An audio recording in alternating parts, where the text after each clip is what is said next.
Anim na simpleng adjustments para bumilis ang pag-asenso mo. Una, mag-automate ng ipon. Pwede nating i-enroll yung payroll account natin para automatic madededuct na yung savings natin para hindi na natin ito magastos. Pangalawa, cash envelope for weekly spending.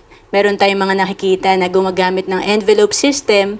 Dito nakalagay sa mga bawat envelope yung mga budget mo lang para sa iyong pagkain, para sa iyong lifestyle, or para sa transportation expense mo. And pangatlo, palitan ng content na pinapanood mo. Instead na mag-focus lang tayo sa entertainment or nauubos ang oras natin sa entertainment, pwedeng gamitin natin yung oras natin, manonood tayo ng mga course or sa YouTube na kung saan tayo matututo or ma-educate tayo. And pang-apat, maglaan ng isang oras sa passion or side hustle. Yung investment natin na isang oras per day, 30 hours din yan per month.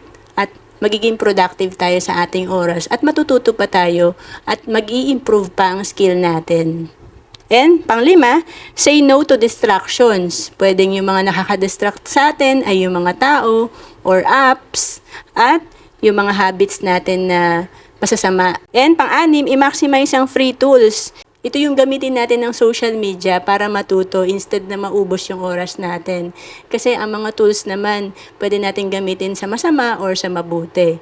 And to know more about savings and investment, message mo lang ako sa Facebook, Roan Celis Capistrano, or email me at roan.capistrano@gmail.com.